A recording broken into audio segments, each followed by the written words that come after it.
Shalom frères et sœurs, dans le Seigneur Jésus-Christ, prions. Nous te bénissons notre Père, nous te rendons grâce pour la vie, les mouvements et l'être que tu nous as donné. Nous venons recommander ces moments entre tes mains. Utilise-nous comme des simples instruments afin de communiquer ta sagesse infiniment variée à ton peuple. Laisse que ces messages puissent apporter un réconfort, ces messages puissent édifier ton peuple dans sa marche chrétienne. Au nom de Jésus, j'ai prié. Amen.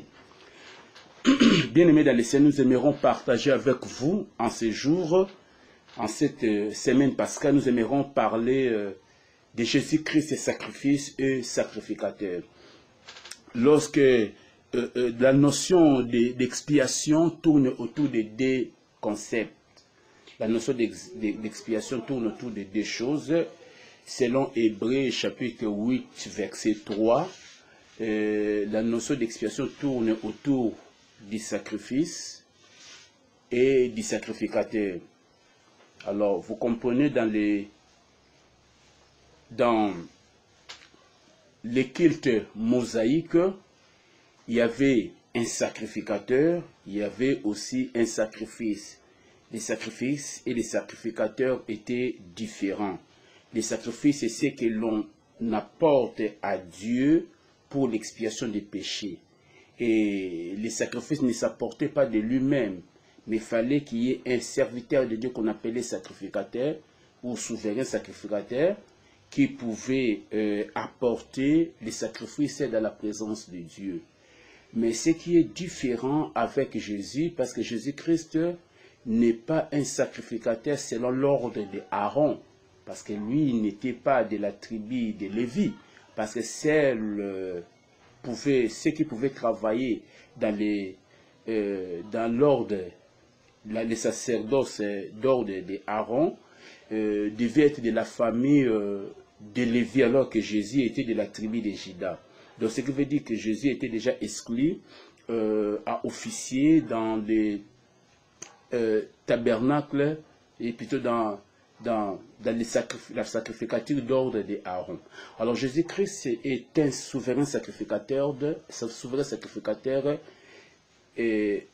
établi selon l'ordre de Melchisédek. Alors, le souverain sacrificateur qui est Jésus, établi selon l'ordre de Melchisédek, lui, il est en même temps sacrifice et en même temps sacrificateur. Donc, les sacrifices et les sacrificateurs se confondent à une seule personne qu'on appelle Jésus-Christ. Donc, vous comprenez déjà par là que Jésus-Christ est la plaque tournante, la base du christianisme, parce que lui, il est en même temps sacrifice, il est en même temps sacrificateur. Donc, j'aurai au travail de cette exhortation, j'aurai deux points. Le premier point, je vais vous montrer que Jésus-Christ est le sacrifice. Et le deuxième point, je vais vous montrer que Jésus-Christ est le sacrificateur ou le souverain sacrificateur.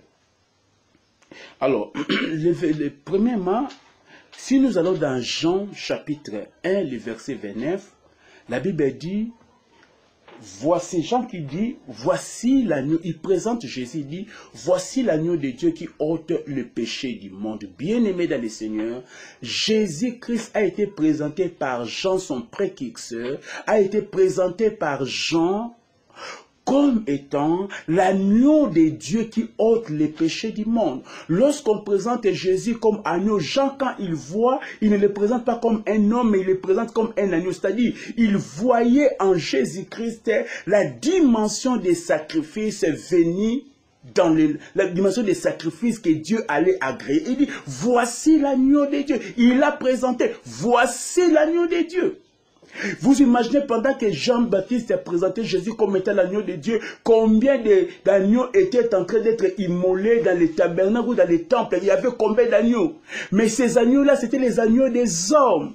Mais Dieu a disposé Jésus-Christ comme son agneau. Il a disposé Jésus-Christ comme un agneau qui devait ôter tes péchés, qui est venu pour ôter tes péchés. Oh, bien-aimé dans le Seigneur, nous n'avons pas d'autres sacrifices pour les péchés. Nous n'avons pas à offrir d'autres sacrifices pour les péchés. Il n'y a pas d'autres personnes qui peuvent venir couvrir nos péchés, qui peuvent venir ôter nos péchés. Il n'y a que Jésus, parce que lui, il est le sacrifice de Dieu, l'agneau de Dieu, l'agneau que Dieu a donné. Ce n'est pas l'agneau que toi-même tu t'es donné, non. Dieu a donné un agneau à la personne de Jésus. Pourquoi? Pour ôter tes péchés.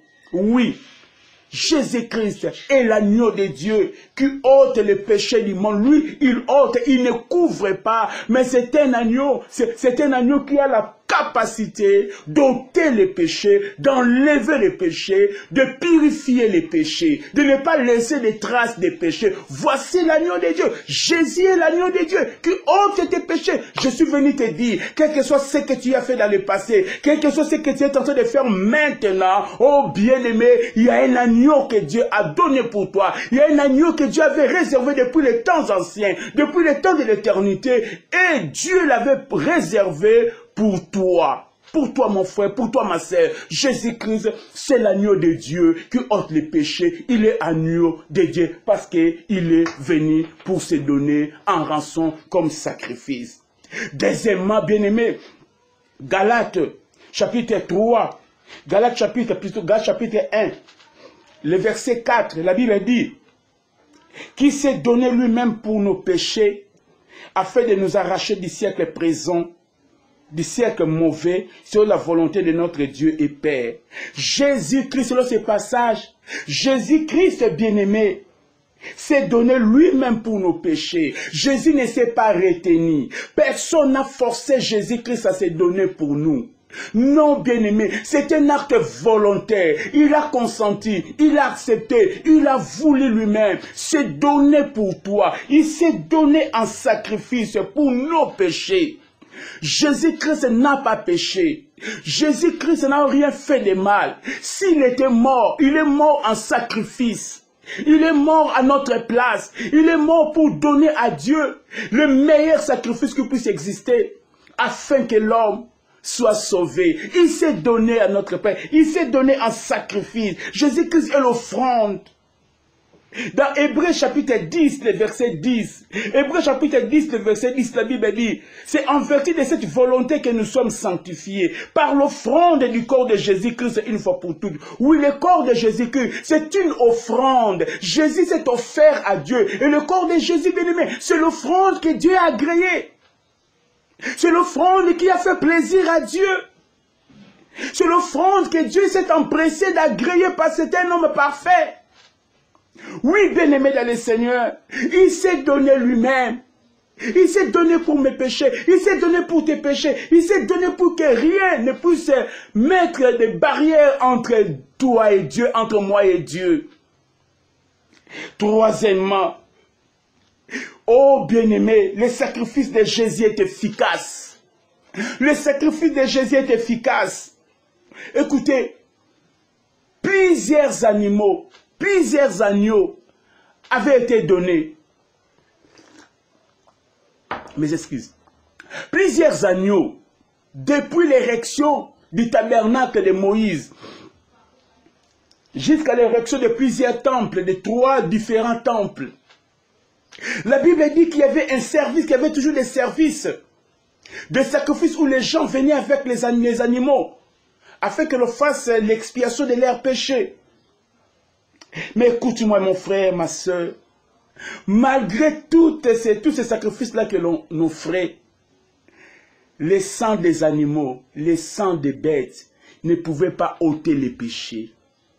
Ces sangs-là, ces sacrifices-là ne faisaient que couvrir les péchés. Les péchés étaient là, mais ils étaient couverts. Écoutez, je suis à la maison seule, et j'étais en train de manger, la table n'était pas propre, et puis j'entends qu'il y a un visiteur qui vient toquer à ma porte, il veut entrer, il veut me visiter.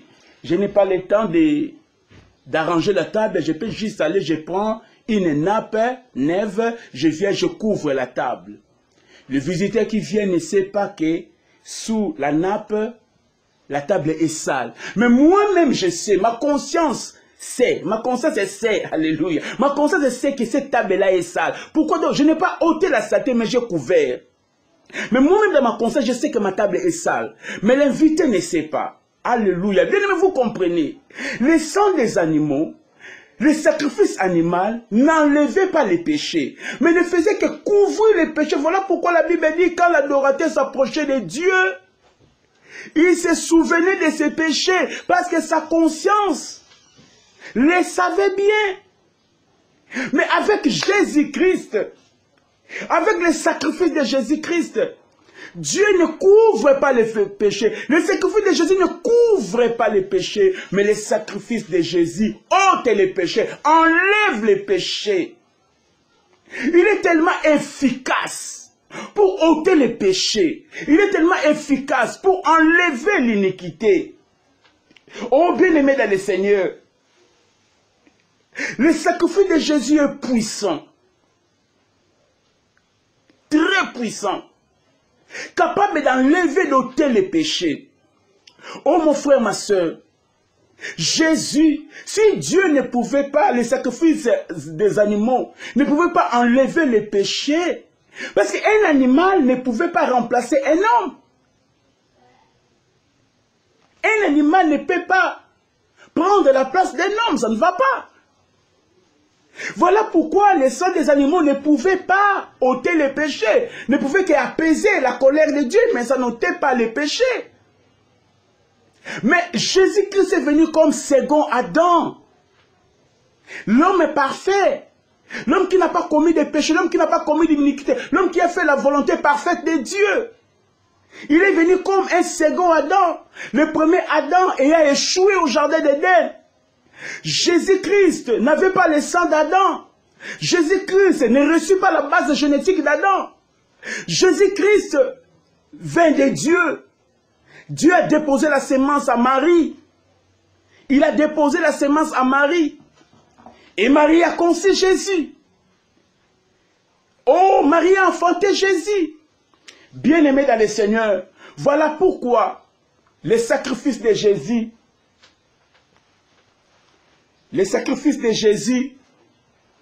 étaient puissants pour enlever les péchés, pour ôter les péchés, laver même notre conscience des œuvres mortes, afin que nous soyons capables de servir le Dieu vivant et vrai. Les autres sacrifices n'ont jamais été agréés parce que Jésus a dit, tu n'as agréé ni sacrifice ni holocauste, mais tu m'as formé un corps. La raison pour laquelle Jésus est venu dans le monde, c'est parce que Jésus a vu que tous les sacrifices animaux n'ont pas pu satisfaire les exigences de Dieu. Voilà pourquoi Jésus, Dieu a fait un corps, a formé un corps à Jésus, afin qu'il entre dans le monde et faire la volonté de Dieu. Et la volonté de Dieu, c'était quoi? C'est d'ôter les péchés des hommes. Dans Hébreux chapitre 9, le verset 12. Hébreux chapitre 9, le verset 12, la Bible dit, et il est entré une seule fois pour toutes dans les lieux très saints, non avec le sang de bouc et de veau, mais avec son propre sang ayant obtenu une rédemption éternelle. Gloire au Seigneur. Jésus a donné son propre sang. Lorsque les sacrificateurs de l'ancienne alliance entraient dans la présence de Dieu, dans les saints des saints, ils apportaient un sang animal. Ils n'apportaient pas leur sang, ils apportaient un sang animal. Lorsqu'on parle du sang, on voit la mort. Parce que les souverains sacrificateurs, on pouvait lui prendre le sang, on pouvait tirer le sang de son corps. Et là, non, on veut parler, lorsqu'on parle du sang, on parle de la mort. Bien aimé les Seigneur, mais Jésus, quand il est entré dans la présence de Dieu, il est entré avec son propre sang. Et la Bible dit, parce qu'il est entré avec son propre sang, avec sa propre vie, sans tache, sans péché, c'est là, le sacrifice de Jésus nous a donné une rédemption éternelle. Une rédemption, une délivrance éternelle. Nous sommes délivrés de manière éternelle. Nous avons reçu un salut éternel.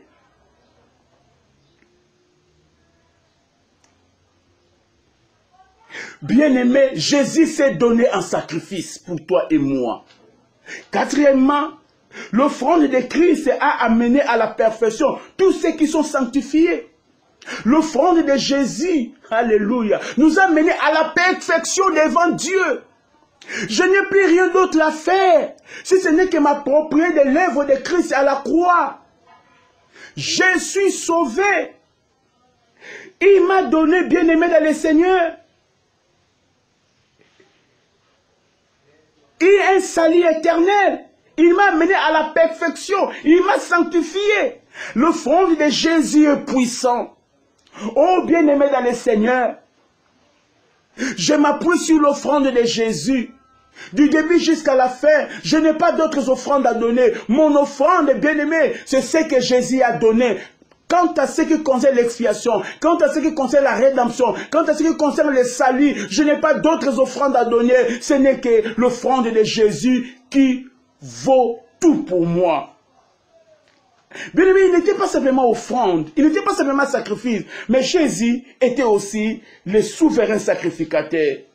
Oui, le sacrificateur était serviteur de Dieu, qui entre dans la présence, un serviteur de Dieu, qui entre dans la présence de Dieu pour apporter les sacrifices pour la rémission des péchés du peuple. Le peuple n'entrait pas dans la présence de Dieu lui-même pour faire l'expiation. C'est son représentant. C'est lui que Dieu avait choisi, les sacrificateurs, et qui entrait dans les lieux très saints avec le sang pour faire l'expiation du péché. Jésus-Christ est bien-aimé est notre sacrificateur, notre souverain sacrificateur établi sur l'ordre de Melchisédek. La première chose que nous devons retenir, que Jésus-Christ est le souverain sacrificateur sur l'ordre de Melchisédek. Nous sommes dans Hébreux chapitre 7, le verset 17. Hébreux chapitre 7, le verset 17. La Bible dit, car ce témoignage lui est rendu. Tu es sacrificateur pour toujours. C'est le Lord de Melchisédek. Alléluia. Tu es sacrificateur pour toujours. Jésus-Christ est sacrificateur pour toujours. Il est sacrificateur pas momentané, pas temporaire, mais il est sacrificateur pour toujours. Vous savez pourquoi? Parce que la mort n'a pas d'autorité sur lui. Si dans l'ordre de Aaron, il y avait des sacrificateurs en grand nombre, parce que ils étaient limités par la mort. La mort les empêchait de pouvoir exercer à perpétuité les sacerdoces. Voilà pourquoi il y avait la succession des souverains sacrificateurs. Mais dans l'ordre de Melchisédek, nous avons un seul souverain sacrificateur qui s'appelle Jésus. Et lui, il ne meurt pas. Parce qu'il ne meurt pas, personne ne peut donc le succéder. Personne ne peut le succéder. Il restera toujours le souverain sacrificateur établi perpétuellement dans l'ordre de Melchisédek. Oui, bien-aimé, pas dans l'ordre de Aaron, parce que lui, il est de la tribu de Juda. Pour exercer dans les sacerdoces d'Aaron, il faut être de la famille d'Aaron, de la tribu d'Aaron, c'est-à-dire la tribu de Lévi. Donc, Jésus-Christ étant de la tribu de Juda ne pouvait pas officier dans les sacerdoces d'ordre d'Aaron. Voilà pourquoi Dieu lui a créé un sacerdoce. Et laisse-moi te dire que les sacerdoces de Jésus existaient bien avant les sacerdoces d'Aaron. Mais les œuvres des sacerdoces de Jésus qui sont commencés à travailler après après les sacerdoces d'Aaron. Mais parce que la Bible dit, le tabernacle de Moïse était l'image du vrai tabernacle qui était dans le ciel. Donc vous comprenez que le tabernacle du ciel précéda le tabernacle de Moïse. Donc il y a une supériorité de ce point de vue-là, sur ce plan-là, une supériorité du sacrificatif de Jésus-Christ à celle d'Aaron et de toute sa lignée. Alors Jésus-Christ est souverain sacrificateur. Deuxième chose que vous devez retenir, Jésus-Christ est éternel et par conséquent, son sacerdoce est éternel. Oui, je le disais, Jésus-Christ est éternel, il ne meurt point. Il est le prince de vie. Il ne meurt point. Parce qu'il ne meurt point, son sacerdoce n'est pas transmissible. Aucun apôtre, aucun pasteur, aucun gourou, aucun prophète, aucun docteur, aucun évangéliste ne peut prendre sa place. Jamais. Il ne partage sa place avec personne. Il est le seul souverain sacrificateur. Il est le seul. Et il ne transmet jamais son sacerdoce à une personne. Non. La fonction qui consiste à pardonner les péchés n'est réservée qu'à Jésus seul. Aucun pasteur n'a le pouvoir de pardonner les péchés. Aucun pasteur n'a le pouvoir d'ôter les péchés d'une personne. Aucun homme n'a le pouvoir d'ôter les péchés d'une personne. C'est Jésus-Christ, par la foi. Lorsqu'on s'approche de lui par la foi, il est capable d'ôter tes péchés. Parce qu'il a fait cela. Parce qu'il est le souverain sacrificateur. Personne ne peut les remplacer. Hébreux 7, 25 dit quelque chose d'extraordinaire. Hébreux 7, 25, la Bible dit: c'est aussi pour cela qu'il peut sauver parfaitement ceux qui s'approchent de Dieu par lui, étant toujours vivants pour intercéder en leur faveur. Alléluia. La Bible dit que Jésus peut sauver parfaitement. Il sauve à la perfection. Jésus ne nous donne pas un salut, un petit salut, et un pasteur doit venir compléter, et nous donne 75% du salut, et puis le prophète vient compléter, il nous donne 80% du salut de l'expression, et puis non! Non, bien-aimé dans les seigneurs, ça ne se passe pas comme ça. La Bible dit: il sauve parfaitement. C'est-à-dire, le salut que Jésus nous a donné est total, complet et parfait. Il n'y a rien à y ajouter. Rien. Si quelqu'un te dit qu'il faut ajouter, il te trompe. Il faut fuir cette personne-là. Il veut rivaliser le Seigneur. Ou il est en train de te tromper. Le salut que Jésus nous a donné est parfait. Ce salut suffit à lui-même. Parce que Jésus est toujours vivant. Là, il veut dire qu'il est toujours vivant. Pour un sacrificateur qui est toujours vivant, et il est là pour intercéder pour nous. La troisième chose que nous devons retenir, que Jésus est un sauveur excellent. Jésus c'est un sauveur excellent. C'est un souverain sacrificateur, voulais-je dire. Jésus c'est un souverain sacrificateur excellent. Il est éternel. Il est saint. Il est innocent. Il est sans tache. Séparé des pécheurs. Il est plus élevé que les cieux. Où pouvons-nous trouver un tel souverain sacrificateur? Où pouvons-nous le trouver? Oh, bien-aimé dans le Seigneur, je suis venu te dire que Jésus-Christ est un souverain sacrificateur excellent. Nous n'avons pas besoin d'autres médiateurs. Il suffit. Il est invisible, mais il est réel. Jésus est invisible, mais il est réel. Partout où tu es, si tu as un problème de péché, lui-même il est le sacrifice, lui-même il est le sacrificateur. Les deux fonctions sont confondues dans une même personne qu'on appelle Jésus-Christ.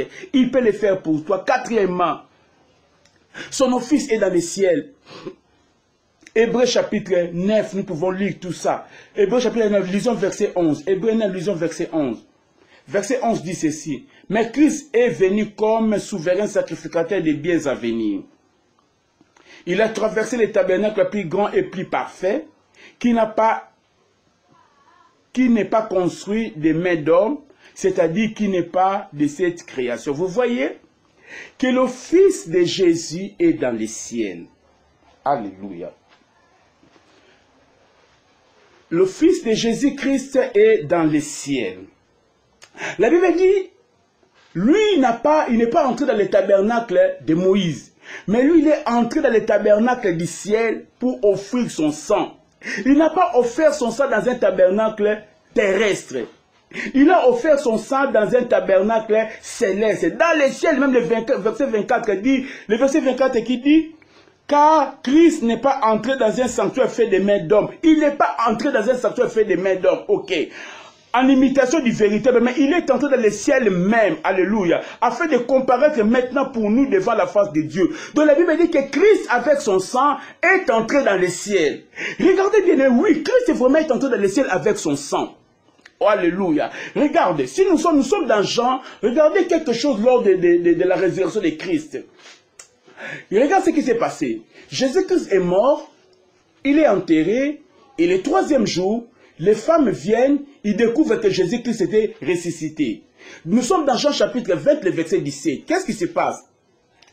Les femmes voulaient toucher Jésus. Jésus a dit à une des femmes, ne me touche pas, car je ne suis pas encore monté vers mon Père. Ne me touche pas. Jésus refuse à ce qu'il soit touché. Mais regardez dans Jean chapitre 20, le verset 27, quand il apparaît dans la maison où se cachaient les disciples par peur des représailles des Juifs, il a dit à Thomas, Thomas, tu ne croyais pas qu'on t'avait dit, je suis là, avance ta main, touche-moi. Regarde un peu ces deux épisodes. D'abord, il dit, ne me touche pas parce que je vais aller vers mon Père. Et ici, là, il dit, tu peux me toucher. Donc, il y a eu quelque chose qui s'est passé entre ces deux épisodes-là. Il y a eu une chose. Qu'est-ce qui s'est passé?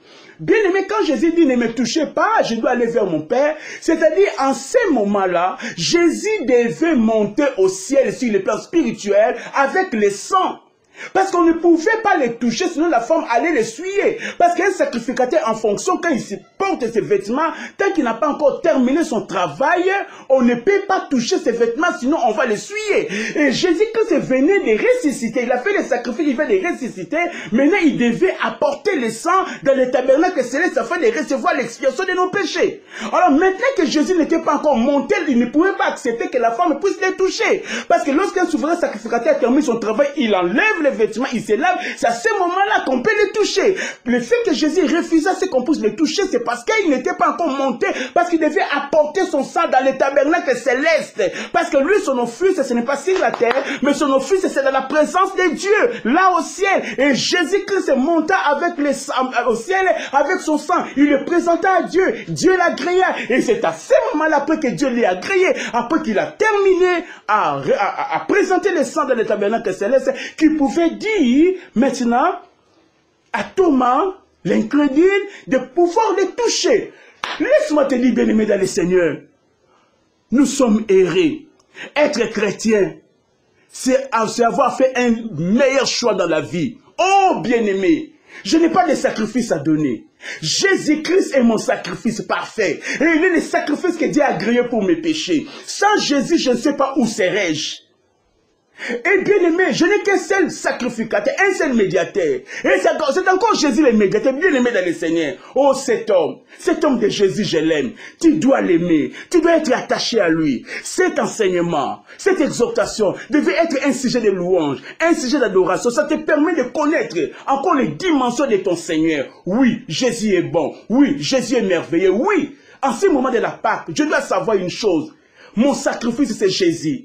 Mon sacrificateur, mon souverain sacrificateur, c'est Jésus. Et je crois, il est aussi ton sacrifice perpétuel. Il est aussi ton sacrificateur perpétuel. Reste dans la foi. Attache-toi au Seigneur. Serre-le de tout ton cœur jusqu'à ce que tu meurs. Au nom de Jésus. Amen. Prions.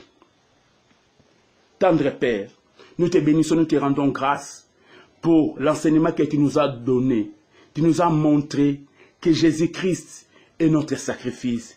Jésus-Christ est notre sacrificateur. Oh mon Dieu, ma prière est que ton peuple demeure dans ces choses, que ton peuple croit en ces choses et que ton peuple marche sa vie chrétienne, marche dans sa vie chrétienne par rapport à ces vérités.